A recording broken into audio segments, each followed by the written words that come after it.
Hi, this is Rachel Mills with Make and Create Drawing Skills class, and in today's lesson we are going to be doing plein air. So if it's bad weather today, or else you don't live in a place where you have a back garden, and you don't really have a park close by where you can safely go outside with your drawing supplies, don't worry, you can even just draw out your window. Even if the view might look a little bit boring at first, you can always frame it to be interesting. So, today you should definitely be remembering all your lessons about composition last week, because you don't have just a picture to draw from where you have this frame in mind. You decide how much to include and how much to exclude in what you're going to draw. So I'm just going to be drawing out my window today because it's a bit miserable weather at the time I'm recording and it's hard to get like a camera and everything outside. So if you have watercolour, you can use that, or you can use coloured pencils, or you can even just use pen and ink. I'm going to be giving you a small wee demo with all three, just to kind of show you some sort of advice and how I would go about plein air drawing. Plein air is actually a French word meaning in the open air. It's what Impressionists used to do, and that's why it's called plein air. It's a French word because the Impressionists were in fact French. So, to decide what you want to draw, if you look out your window and everything, you can sort of use your hands to make a sort of frame, and you can hold it up and kind of decide, okay, how do I want to frame this? Okay, maybe here I have some kind of scene, and then, okay, how much do I want to include? I just want to kind of do this bit up here. Oh, I don't want to do this waterfall. Who knows? I doubt anyone has a waterfall close to their home, but if you do, I'm thoroughly impressed. So whatever you want to do, just sort of hold it up, kind of decide how you want to frame it, decide what you want to include, what you want to exclude, and you start your wee sketch. So with all of these, I would actually do a quick wee pencil sketch to kind of figure out just what I'm including, what I'm excluding, how I'm going to do it. You can do a wee thumbnail to figure out. If we haven't done thumbnails, that's just where you do a really quick, small little square, your paper, and just figure out, okay, this is sort of what I'm going to do, and it's just a really, really rough sketch just for you to figure out what you want to include, what you want to exclude, and how you're going to compose your piece, because we talked about composition last week, so you know a bit about that now.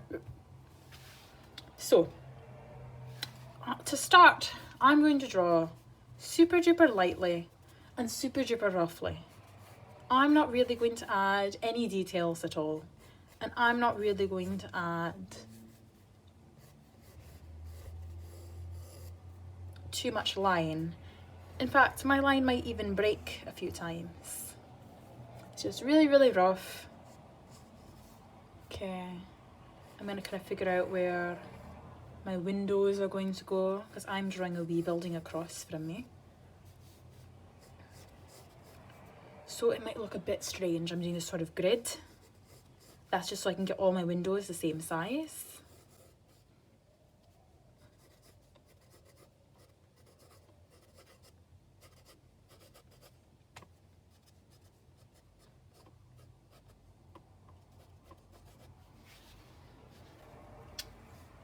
And over here is where I'm going to have another wee building. So I actually have some sort of construction looking stuff, some big old cranes across from me, but I'm not going to draw them because I don't think they will look very aesthetic. Aesthetic's just a fancy word for look almost.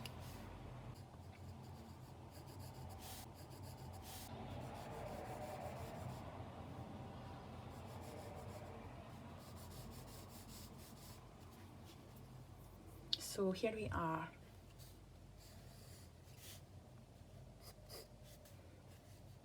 If you remember our lesson on perspective and 1-point perspective and 2-point perspective, if you have buildings, this would definitely be the time to use that lesson. And you'll see it happening in real life. And that'll be quite cool.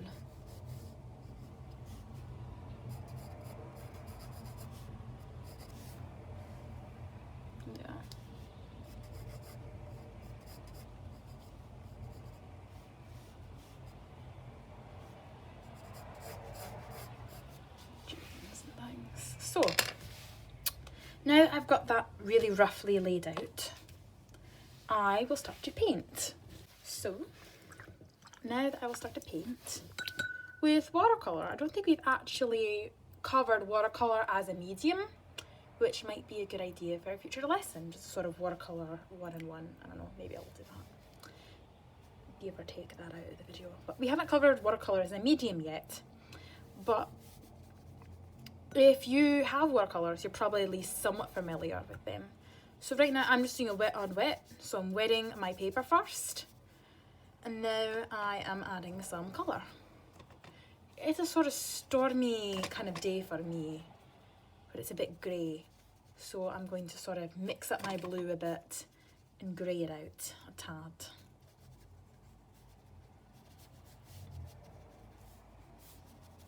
It is called watercolour. So to use a lot of water is how you sort of get those lovely blending effects and things.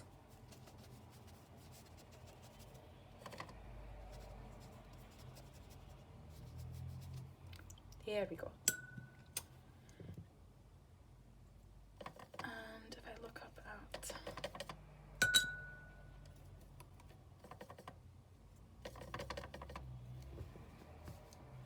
this wee house, there's actually some details. These would have been useful to sketch out earlier, actually.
looking forward to seeing all of your finished drawings.